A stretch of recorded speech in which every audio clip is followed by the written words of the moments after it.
엘리사 이야기 두 번째입니다. 하나님은 나의 치료자라는 제목으로 말씀을 전하겠습니다. 사람들이 몸이 아프거나 어떤 질병에 걸렸을 때 사람들은 그 병에 대한 국내 최고의 전문의를 찾으려고 합니다. 그렇죠? 그에 관련된 수술을 수천 번을 했다거나 수술 성공률이 99% 이상이다라는 의사가 있으면 그런 의사를 만나게 되면 어떻습니까? 걱정이 사라지죠. 이 의사가 나도 그렇게 고칠 것이다 라고 믿기 때문입니다. 그래서 나를 의사에게 다 맡깁니다. 그리고 의사가 하는 말을 최선을 다해서 순종을 합니다. 그리고 병이 낫게 되면 어떻게 하죠? 진심 어린 감사와 존경을 그 의사에게 보내죠. 여러분, 아무리 악한 시대를 우리가 살아가도 겁낼 필요가 없고, 아무리 강한 적들의 공격이 우리에게 몰려와도 걱정할 필요가 없는 것은 무엇 때문일까요? 우리를 가장 잘 아시는 아버지 하나님이 살아계시기 때문이고, 그 하나님의 능력의 말씀이 우리 가운데 역사하고 계시기 때문입니다. 태초부터 지금까지 하나님은 그분의 말씀을 믿고 순종하는 자를 한시도 떠난 적이 없으시고, 그들을 지키시고 그 말씀으로 고치시고 살리셨습니다. 그러므로 우리는 낙심할 필요도 없고 포기할 필요도 없고, 하나님과 그분의 말씀을 믿고 그분께 나를 맡기면 됩니다. 그때 하나님은 우리 가운데 역사하십니다. 그리고 우리의 입을 통해 영광 받으시길 기뻐하시죠. 나의 하나님은 살아계신다. 그분은 나의 유일한 치료자이시며 능력이시다. 이런 진심 어린 고백을 말이죠. 오늘 이 본문을 통해서 나의 치료자 되신 하나님을 우리가 만나기를 원하고, 방금 드렸던 그 고백이 우리의 입술의 고백이 되기를 소망합니다. 지난 엘리사 첫 번째 이야기에서 이 불순종하는 이 북이스라엘과 그 나라의 왕, 최고로 악한 왕이었던 아합에 대해서 제가 설명을 드렸습니다. 이 아합 왕은 북이스라엘 초대 왕이죠. 여로보암의 악한 길을 따라 행했고요, 그 이전에 있었던 그 어떤 왕보다 악행을 많이 저지르는 그런 왕이었습니다. 그 악랄함과 무자비함이 온 이스라엘을 덮고 있었고, 또 그가 숭배하는 바알 숭배 사상이 온 북이스라엘을 덮고 있었죠.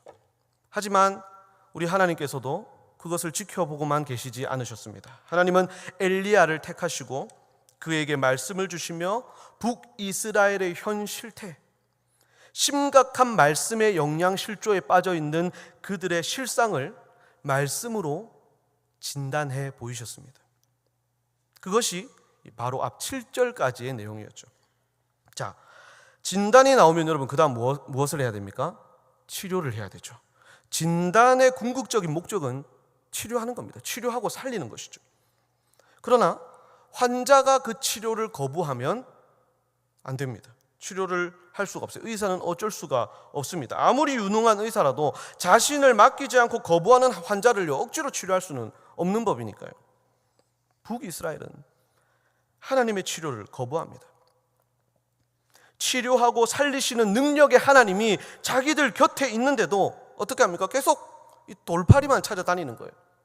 마치 병든 자식을 병원에 데려가지는 않고 이 기도원 저 기도원 다니면서 용하다는 무당 찾아다니면서 기도만 하고 있는 그런 상황인 거예요. 근데 북이스라엘이 찾고 있는 돌팔이는 사실 돌팔이도 아닙니다. 이 바알 신은 거짓 신이잖아요. 죽은 신이잖아요. 없는 신이잖아요. 답답할 노릇이죠. 그 어리석고 고집센 환자를 하나님이 설득하십니다. 이것이 은혜죠. 이 무지한 백성이 하나님을 제대로 알지 못하고 믿지 못하니까 하나님이 친히 찾아가시고 친히 움직이셔서 그들을 고치려 하십니다. 그것이 방금 우리가 읽은 본문이에요. 여러분, 오늘 우리가 읽은 이 본문이 하나님의 영광이, 하나님의 은혜가 북이스라엘을 떠났다 하는 것이 아니에요. 북이스라엘, 불순종하는 북이스라엘을 버리고 그 영광과 그 은혜가 이웃 땅 시돈으로 떠나버렸다가 아니에요. 그들을 버리신 것이 아닙니다. 하나님은 사랑하는 자기 백성을, 자기 자녀들을 결코 버리지 않으십니다. 버리고 포기하실 거였다면 애초에 엘리야를 통해서 말씀을 주시지 않죠. 말씀을 주셔서 그들을 진단하시지 않습니다. 하나님은 여전히 고치시고 살리시기 위해 그들을 설득하시는 거예요. 그 방법은, 그들을 설득하는 그 방법은 자기 자신이, 하나님 자신이 얼마나 놀라운 능력을 가지고 있는지 그것을 보여주는 것입니다. 자, 오늘 본문을 한번 살펴보겠습니다. 하나님께서 엘리야를 통해 주셨던 말씀대로 북이스라엘 일대에 비가 오지 않았습니다.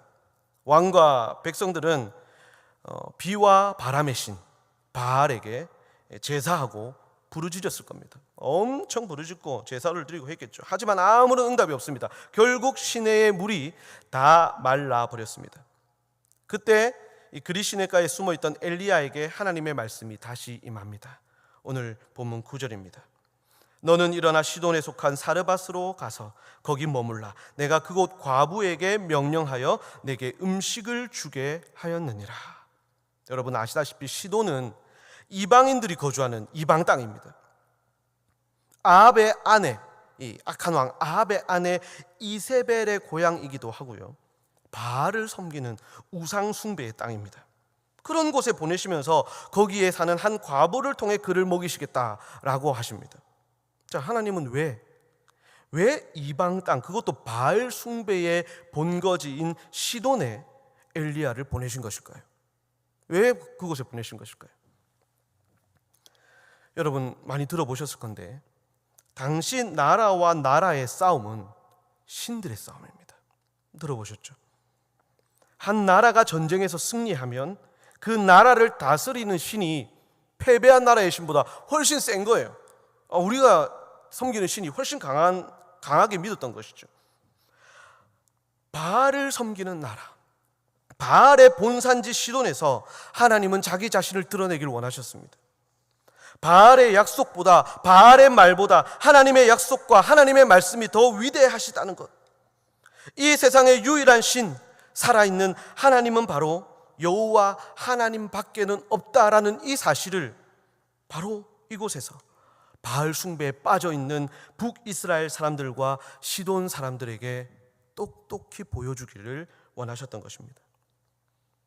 모든 땅이 하나님의 땅이지만 이것을 만약 스포츠 게임으로 따진다면 여러분 홈그라운드가 아니라 원정에 가서 그 원정팀을 완전히 박살내는 거죠. 그런 것이라 볼 수 있습니다. 예수님께서 제자들에게 이렇게 물으신 적이 있습니다. 얘들아, 사람들이 나를 누구라 하느냐? 엘리야, 예레미야, 세례 요한이나 선지자 중에 하나이다. 그렇다면 너희는 나를 누구라 하느냐?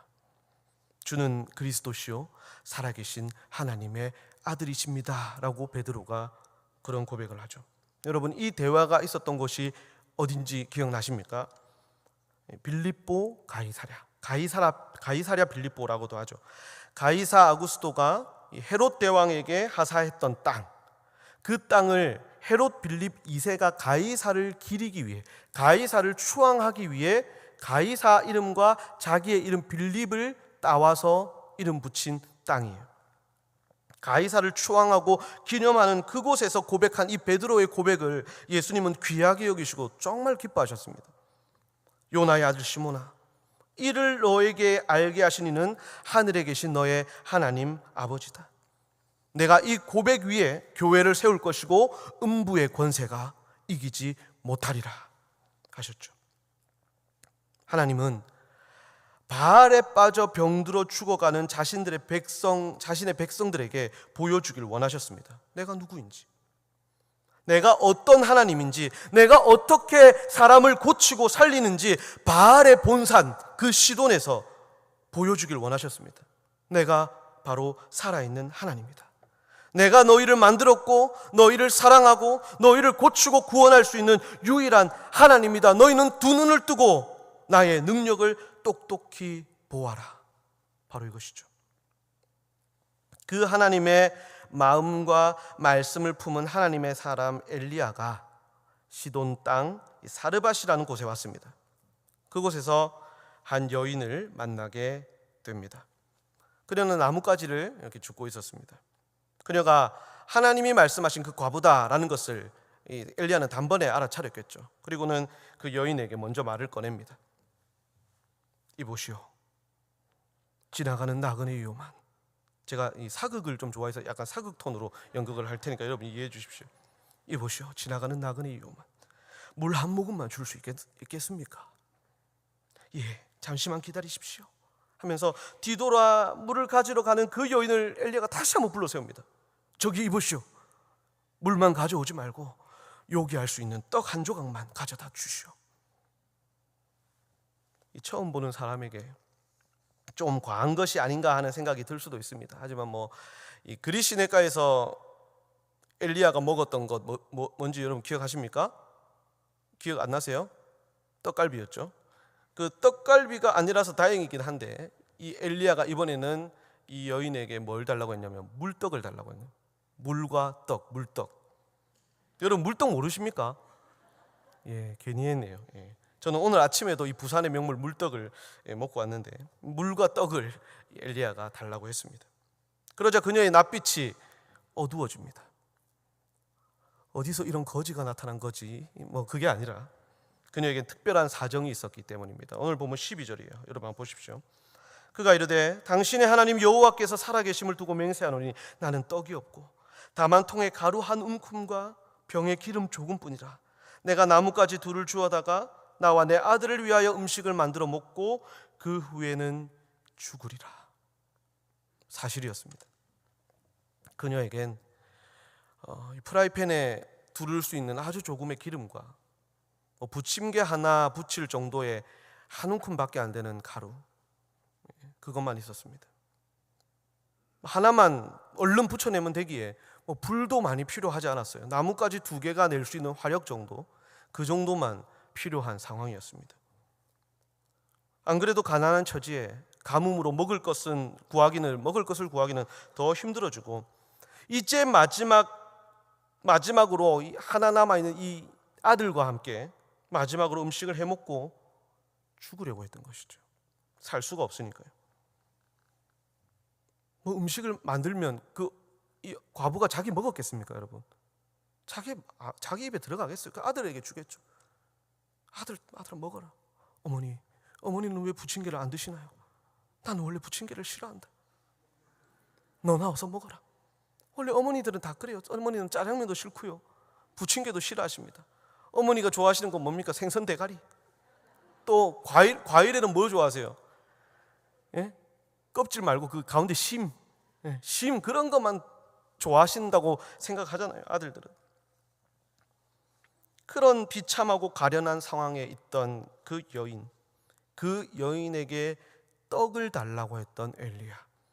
참 가혹한 상황입니다. 하지만 하나님이 엘리야를 이 과부에게 보내신 이유는요, 엘리야를 먹이기 위해서가 아니었습니다. 그럼 더 잘 사는 집에 보내시면 되죠. 더 음식이 많은 집에 보내시면 되죠. 하나님은 과부에게 떡보다 훨씬 더 좋은 것을 주시기 위해 엘리야를 보내신 겁니다.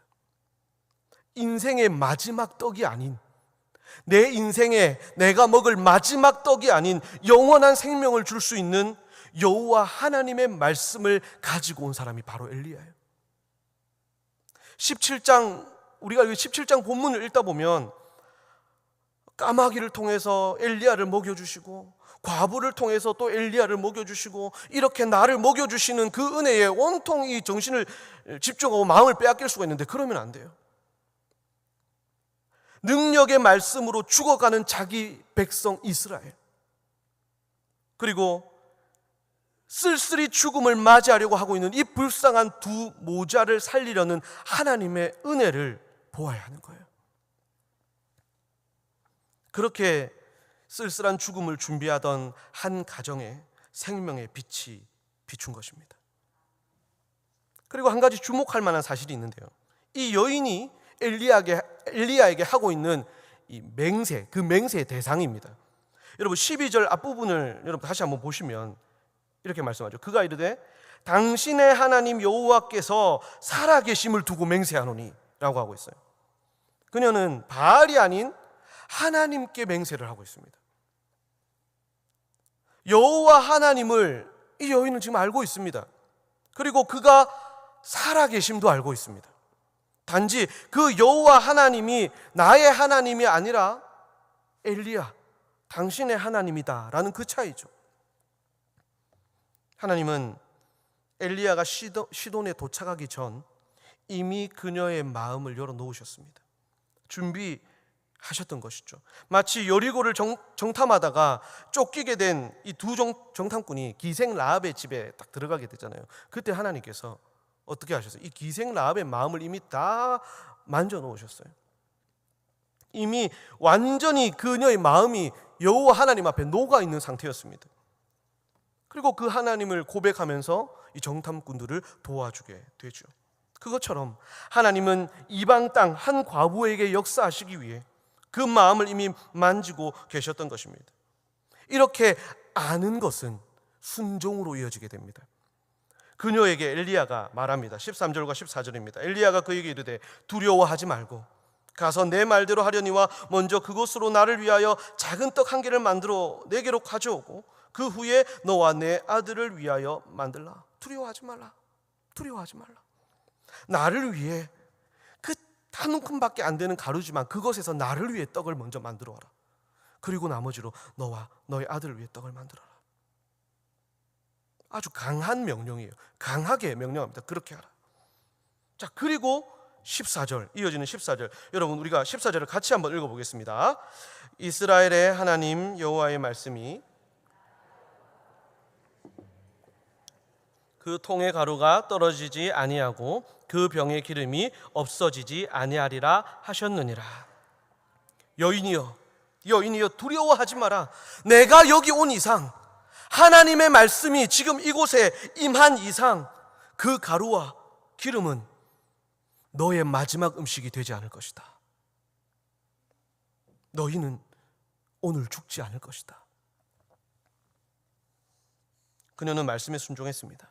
그러자 기적이 일어났습니다.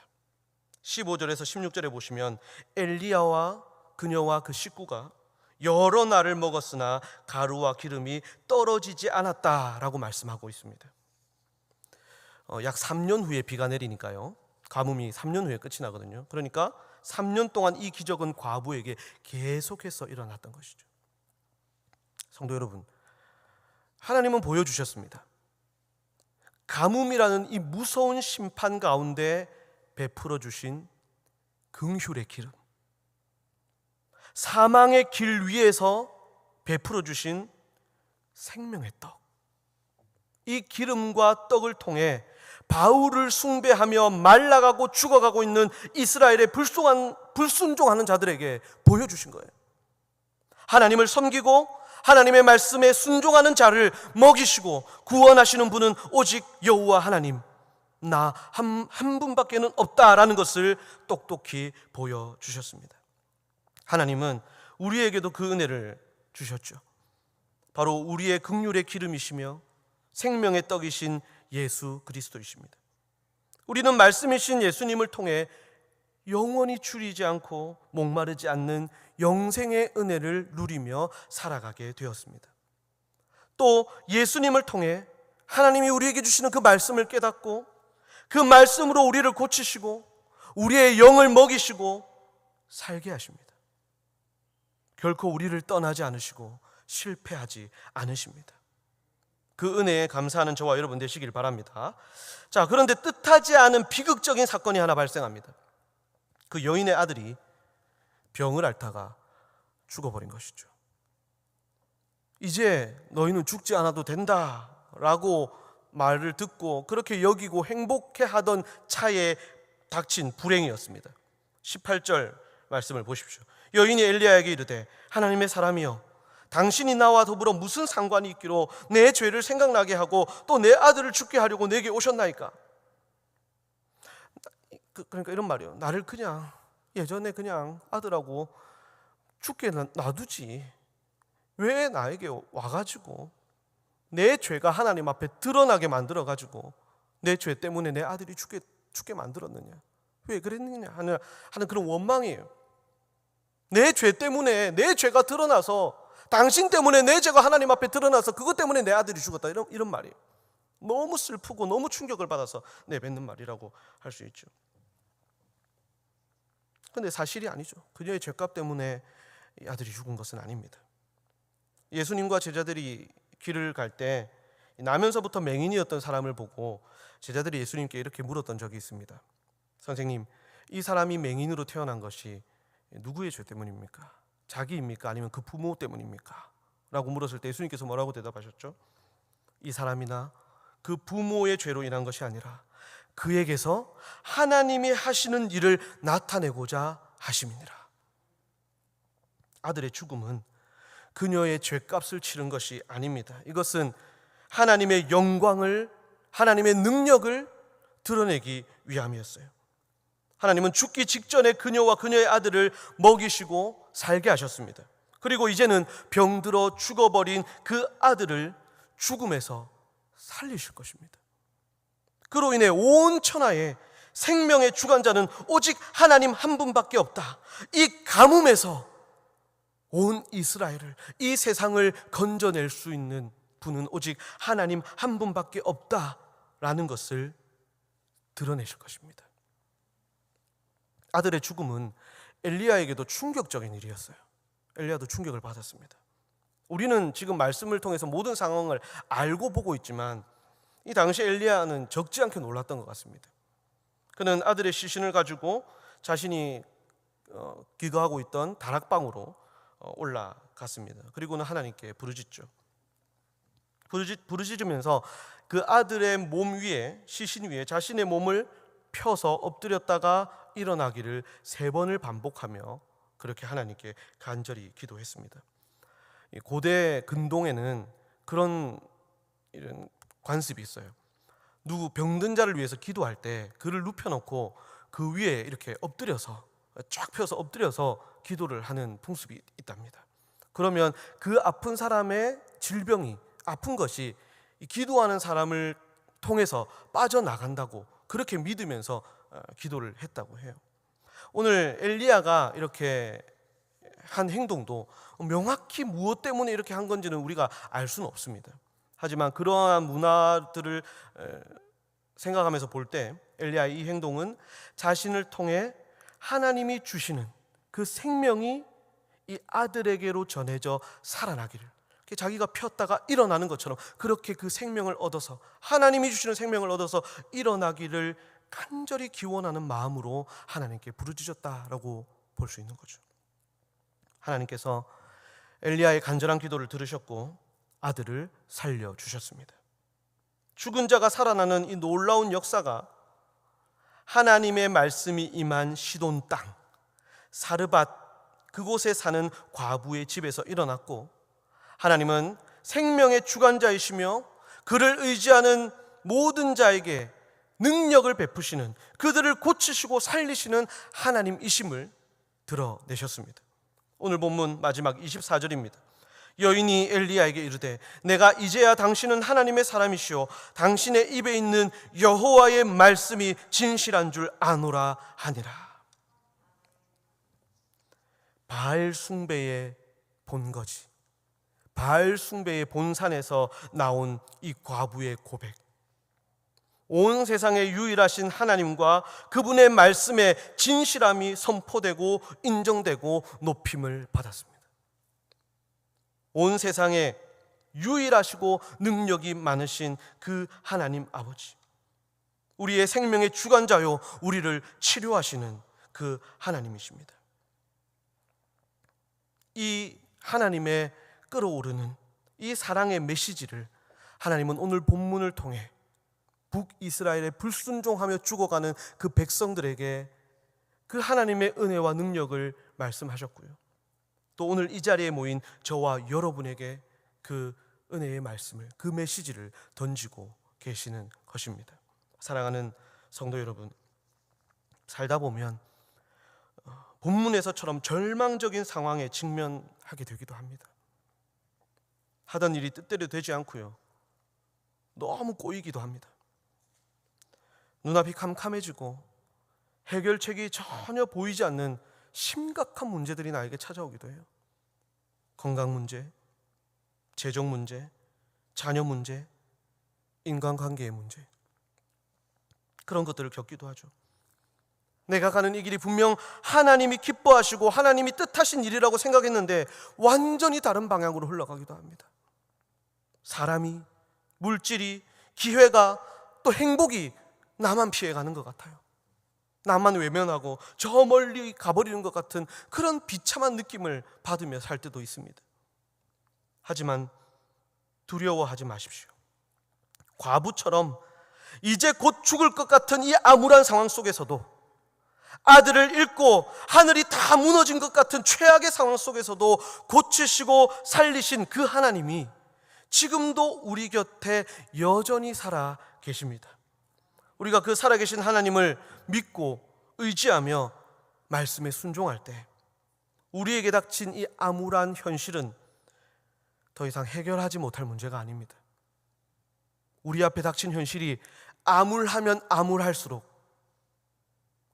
극심한 고통을 가져다 주면 가져다 줄수록 그것은 하나님이 우리의 삶 속에서 더욱 빛나시고 그 능력과 그 영광이 더욱 드러나실 그 무대가, 더 큰 무대가 마련되는 것입니다.